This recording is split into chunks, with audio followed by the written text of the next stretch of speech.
Hello students, आज हम देखेंगे स्टैंडर्ड 12th के चैप्टर 5 का टॉपिक नंबर 5.2। तो 5.2 में सबसे पहले हमने क्षेत्र रेखाएं देखी थी, उसके बाद क्षण चुंबक का एक परिनालिका की तरह व्यवहार देखा था, और इसमें ही तीसरा भाग है एक समान चुंबकीय क्षेत्र में द्विध्रुव। ये भी इम्पोर्टेंट है, इसमें भी डेरिवेशन है, तो ये भी ध्यान रखना किस प्रकार का है, क्योंकि आपकी टेक्स्ट बुक में डायरेक्ट स्टेप्स दिए हैं, तो आप लोग ध्यान रखना किस प्रकार करना है। चलिए, अगर आप लोगों को याद हो तो चैप्टर 1 में हमने क्या देखा था, बल आघूर्ण का सूत्र क्या था चैप्टर 1 में, P क्रॉस E। तो इसको हम क्या लिखते थे, PE साइन थीटा। अब यहाँ पे चुंबकीय क्षेत्र की बात हो रही है, तो चुंबकीय क्षेत्र के लिए बल आघूर्ण हम क्या लिखेंगे। चलिए, चुंबकीय सुई पर बल आघूर्ण क्या होगा, tau is equal to M cross B। ये भी सूत्र हमने देखा है, तो इस हिसाब से यहाँ पे भी क्या होगा, MB साइन थीटा ये होगा। अब हम किसी भी द्विध्रुव को अगर हम क्षेत्र में रखते हैं तो उस पर बल लगता है। जब हमने उस द्विध्रुव को रखा, उस पर बल लग रहा है, तो वो द्विध्रुव क्या होगा, रोटेट होता है इस प्रकार, या तो फिर इस प्रकार ऊपर की तरफ जाएगा या तो नीचे की तरफ। तो हमने पहले ही बात करी थी कि जब वो रोटेट होगा तो उसमें बल आघूर्ण उत्पन्न होता है।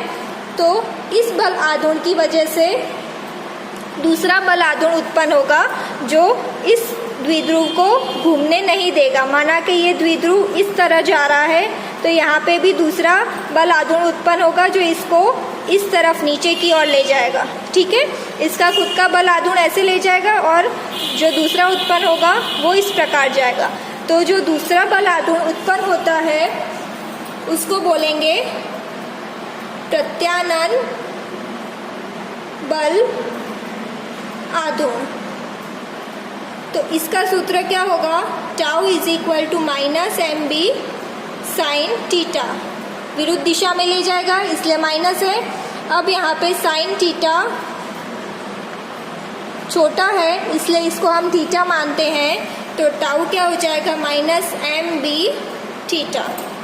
क्लियर है। चलिए, अब हमारे पास सूत्र होता है F is equal to MA, पर यहाँ पे जो द्विध्रुव है वो रोटेशन में गति कर रहा है। जब भी रोटेशन की बात आती है तो यहाँ पे टाउ क्या हो जाता है, M की जगह आएगा I, A की जगह आएगा अल्फा। क्लियर। तो यहाँ जो हमारा द्विध्रुव रोटेशनल गति कर रहा है तो टाउ क्या होता है, I अल्फा। तो यहाँ पे हम रखेंगे I alpha is equal to minus MB theta. अब अल्फा का सूत्र क्या होता है, I d square theta upon dt square is equal to minus MB theta. यहाँ ब्रैकेट में मैं लिख देती हूँ, अल्फा का सूत्र होता है d square theta upon dt square. Clear. ये सब सारी चीज़ें याद रखनी पड़ेगी आपको। D square theta upon dt square is equal to minus MB upon I theta. Clear. अब ये सूत्र को हम बोल सकते हैं, ऐसा सूत्र हमने पढ़ा था 11वीं में, किसके लिए, सरल आवर्त गति के लिए। तो सरल आवर्त गति के लिए सूत्र कौन सा था, d square y upon dt square is equal to minus omega square y था। हमने सरल आवर्त गति में ये सूत्र पढ़ा था। यहाँ पे हमारा द्विध्रुव रोटेशन कर रहा है तो y की जगह क्या है, थीटा है। यहाँ पे भी y की जगह थीटा है, तो ओमेगा की कीमत ये हुई। यहाँ पे ओमेगा क्या है, ओमेगा स्क्वायर है मेरे पास MB अपॉन I।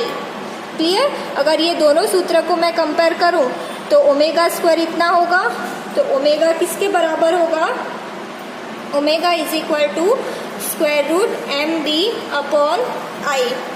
अब ओमेगा की जगह हम क्या लिखते हैं, 2 pi F is equal to square root MB upon I। हमें F चाहिए तो 2 पाई को इधर ले आओ, तो F is equal to 1 upon 2 pi square root MB upon I। ये F मिला। अब इस पर से हम T का सूत्र निकाल सकते हैं, क्योंकि F बराबर होता है 1 अपॉन T।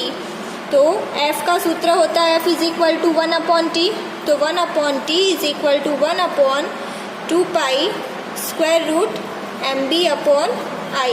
और अगर हमें सिर्फ t चाहिए तो t is equal to 2 pi square root i/mb। ये हमें t का सूत्र मिल गया। अब इस पर से अगर हमें b निकालना हो तो हम आसानी से निकाल सकते हैं। क्या मिलेगा b हमें?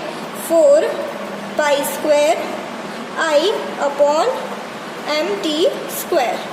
ये b मिलेगा हमें इस सूत्र पर से, ठीक है। ये स्क्वायर रूट निकालोगे तो ये स्क्वायर हो जाएगा, ये स्क्वायर हो जाएगा, तो ये 4 हो गया पाई स्क्वायर t स्क्वायर। यहाँ पे वही किया है। इसमें से b को सब्जेक्ट बना लो और बाकी सबको एक तरफ ले जाओ। क्लियर है? यहाँ तक एकदम इजी है। जो हम 11वीं में पढ़ते आए हैं वही सूत्र लगाए हैं। ओमेगा की जगह 2 पाई f की जगह पे 1/t का सूत्र रखा और यहाँ सबसे पहले हमने इन दोनों सूत्रों को कंपेयर किया है। चलिए अब हम ज्ञात करेंगे चुंबकीय द्विध्रुव की चुंबकीय स्थितिज ऊर्जा। तो स्थितिज ऊर्जा को हम किस प्रकार लिखेंगे? um इज इक्वल टू समाकलन टाउ थीटा डी थीटा, ठीक है। तो टाउ क्या है हमारे पास यहाँ पे? mb sine theta. अब यहाँ पे mb तो बाहर आ जाएगा, समाकलन किसका होगा? साइन थीटा का। तो साइन थीटा का समाकलन होता है माइनस कॉस थीटा। ये याद रखना, समाकलन साइन थीटा का होता है माइनस कॉस थीटा। तो ये कॉस थीटा है तो इसको मैं डॉट प्रोडक्ट की तरह लिख सकती हूँ, तो माइनस m डॉट b लिख सकती हूँ। अगर मैं m क्रॉस b को mb साइन थीटा लिखती हूँ, क्योंकि मैंने ये क्रॉस को हटाया तो साइन आता है, तो उसी तरह डॉट को निकालेंगे तो कॉस आएगा। ये चीज़ हमने पढ़ी हुई है, तो यहाँ पे उल्टा है, कॉस को निकाल के मैंने डॉट रखा, तो ये मुझे द्विध्रुव की स्थितिज ऊर्जा मिल गई माइनस m डॉट b। ये डेरिवेशन यहाँ पे फिनिश हो रहा है। एकदम इजी है, आपको स्टेप बाय स्टेप जाना है। सबसे पहले बल आघूर्ण ज्ञात कर लिया। अब यहाँ पे रोटेशन हो रहा है, रोटेशनल गति हो रही है, तो टाउ की जगह हमने लिखा i अल्फा। अल्फा का सूत्र लिखा तो हमें ये मिला। अब सरल आवर्त गति का सूत्र और ये सूत्र दोनों को कंपेयर करना है और फिर आपको आगे के स्टेप्स करने हैं।